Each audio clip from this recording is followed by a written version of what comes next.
Assalamualaikum warahmatullahi wabarakatuh. Saya Syafira Wahyu Fitrialin Putri dari PBAB semester 1 akan mempresentasikan tugas UAS mata kuliah Ilmu Pendidikan dengan materi hakikat, dasar, tujuan, dan fungsi pendidikan. Kita sepakat bahwa pendidikan merupakan sesuatu yang tidak asing bagi kita, terlebih lagi karena kita bergerak di bidang pendidikan. Juga pasti kita sepakat bahwa pendidikan diperlukan oleh semua orang. Bahkan dapat dikatakan bahwa pendidikan ini dialami oleh semua manusia dari semua golongan. Tetapi seringkali orang melupakan makna dan hakikat pendidikan itu sendiri. Layaknya hal lain yang sudah menjadi rutinitas, cenderung terlupakan makna dasar dan hakikatnya. Nah, sebelum membahas apa itu hakikat, dasar, tujuan, dan fungsi pendidikan, saya akan menjelaskan sedikit apa itu pendidikan. Dalam Kamus Besar Bahasa Indonesia, pendidikan berasal dari kata dasar didik atau mendidik, yaitu memelihara dan memberi latihan atau ajaran pimpinan mengenai akhlak dan kecerdasan pikiran. Sedangkan pendidikan mempunyai pengertian, proses pengubahan dan tata laku seseorang atau kelompok orang dalam usaha mendewasakan manusia melalui upaya pengajaran dan latihan, proses perluasan dan cara mendidik. Selanjutnya, poin pertama yaitu what. Apa itu hakikat, dasar, fungsi, dan tujuan pendidikan? Yang pertama, hakikat pendidikan. Menurut pandangan Paula Freire, pendidikan adalah proses pengaderan dengan hakikat tujuannya adalah pembebasan. Nah, hakikat pendidikan adalah kemampuan untuk mendidik diri sendiri. Hakikat pendidikan sangat ditentukan oleh nilai-nilai, motivasi, dan tujuan dari pendidikan itu sendiri. Maka hakikat pendidikan dapat dirumuskan sebagai berikut. 1. Pendidikan merupakan proses interaksi manusiawi yang ditandai keseimbangan antara kedaulatan subjek didik dengan kewibawaan pendidik. Kedua, pendidikan merupakan usaha penyiapan subjek didik menghadapi lingkungan yang mengalami perubahan yang semakin pesat. Yang ketiga, pendidikan meningkatkan kualitas kehidupan pribadi dan masyarakat. Yang keempat, pendidikan berlangsung seumur hidup. Pendidikan merupakan kiat dalam menerapkan prinsip-prinsip ilmu. Yang kedua, dasar pendidikan. Yang dimaksud dasar di sini adalah sesuatu yang menjadi kekuatan bagi tetap tegaknya suatu bangunan atau lainnya. Seperti pada rumah atau gedung, maka pondasilah yang menjadi dasarnya. Begitu pula halnya dengan pendidikan. Dasar yang dimaksud adalah dasar pelaksanaannya, yang mempunyai peranan penting untuk dijadikan pegangan dalam melaksanakan pendidikan di sekolah-sekolah atau di lembaga-lembaga pendidikan lainnya. Dasar pendidikan adalah pondasi atau landasan yang kokoh bagi setiap masyarakat untuk dapat melakukan perubahan sikap dan tata laku dengan cara berlatih dan belajar agar tidak terbatas pada lingkungan sekolah, sehingga meskipun sudah selesai sekolah akan tetap belajar apa-apa yang tidak ditemui di sekolah. Hal ini lebih penting dikedepankan supaya tidak menjadi masyarakat yang berpendidikan yang tidak punya dasar pendidikan sehingga tidak mencapai kesempurnaan hidup. Apabila kesempurnaan hidup tidak tercapai, berarti pendidikan belum membuahkan hasil yang menggembirakan.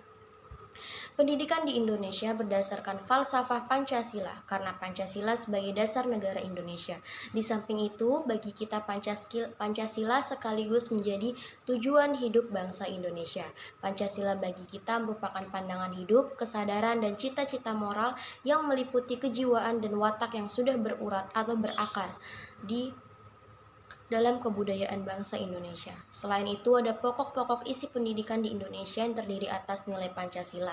Hendaknya dijabarkan dan menjiwai isi pendidikan dalam arti menjadi program dari berbagai jenis dan tingkat pendidikan, serta keseluruhan isi pendidikan harus ditransformasikan secara simultan kepada anak didik demi terbentuknya pribadi-pribadi Pancasila.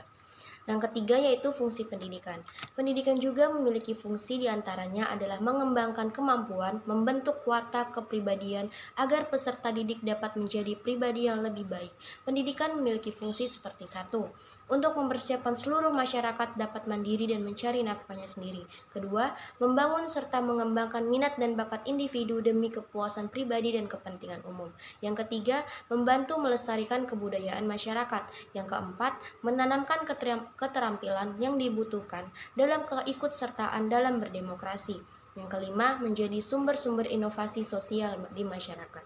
Selanjutnya, tujuan pendidikan. Selain fungsi, pendidikan juga memiliki tujuan. Salah satu tujuan utama dari pendidikan adalah mengembangkan potensi dan mencerdaskan individu dengan lebih baik. Dengan tujuan ini diharapkan mereka yang memiliki pendidikan dengan baik dapat memiliki kreativitas, pengetahuan, kepribadian, mandiri, dan menjadi pribadi yang lebih bertanggung jawab. Selanjutnya poin kedua yaitu where atau di mana. Poin hakikat, dasar, fungsi, dan tujuan pendidikan terjadi di lingkup pendidikan formal dan pendidikan non-formal. Nah, pendidikan formal itu adalah jenis pendidikan yang sudah terstruktur dan memiliki jenjang mulai dari pendidikan anak usia dini atau PAUD, pendidikan dasar atau SD, pendidikan menengah atau SMP, pendidikan menengah atas atau SMA, dan pendidikan tinggi atau universitas. Sedangkan pendidikan non-formal adalah jalur pendidikan di luar pendidikan formal yang dilaksanakan secara berjenjang dan terstruktur. Jenis pendidikan ini disetarakan sesuai dengan hasil program pendidikan formal melalui proses penilaian dari pihak yang berwenang. Contohnya seperti lembaga kursus, majelis taklim, kelompok bermain, sanggar, dan lainnya. Selanjutnya poin ketiga atau when, kapan. Nah, sebelumnya saya akan membahas tentang apa sih evaluasi itu? Evaluasi adalah suatu proses yang sistematis dari pengumpulan, analisis, dan interpretasi informasi atau data untuk menentukan sejauh mana siswa telah mencapai tujuan pembelajaran. Lalu kapan hakikat dan tujuan pendidikan dievaluasi?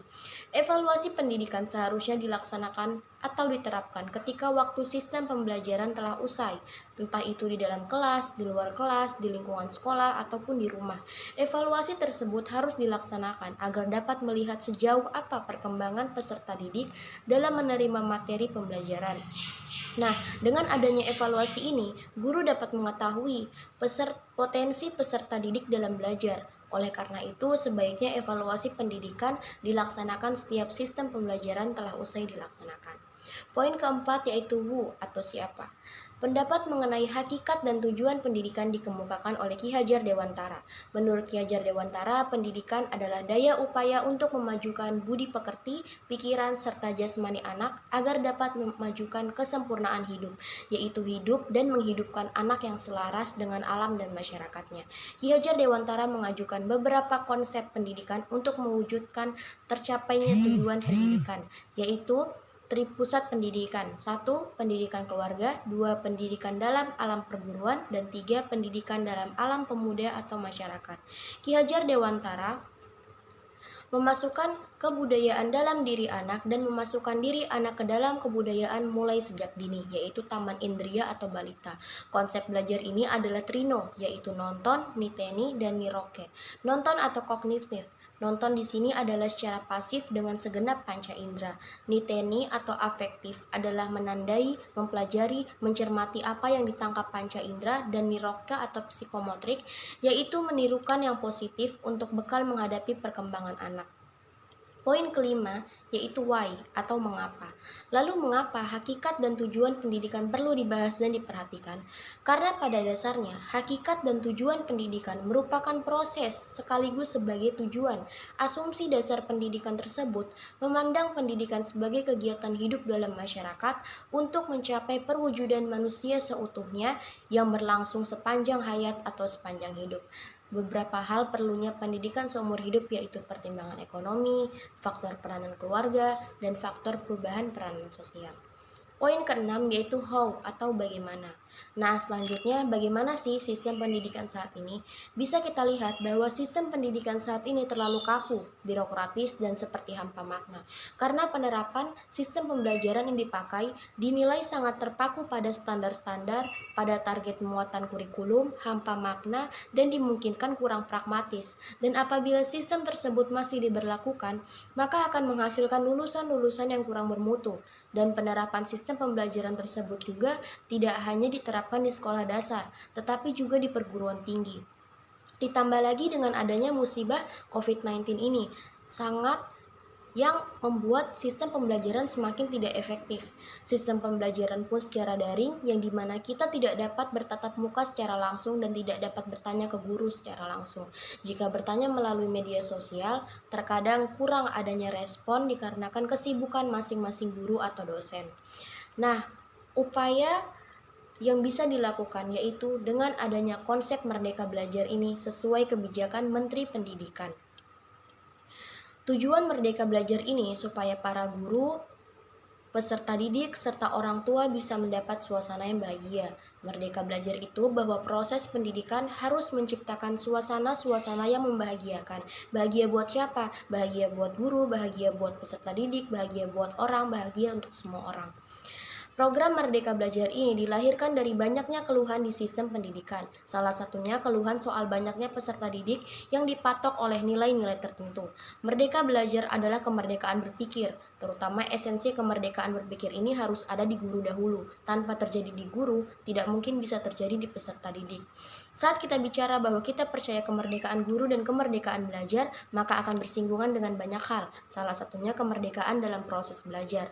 Proses belajar butuh kemerdekaan, sudah tentu, sebab kemerdekaan harus melekat pada subjek yang melakukan proses belajar, anak ataupun orang dewasa, termasuk melibatkan dukungan banyak pihak. Strategi pembelajaran yang memerdekakan menekankan pada penggunaan pengetahuan secara bermakna dan proses pembelajaran yang lebih banyak diarahkan untuk meladeni pertanyaan atau pandangan siswa.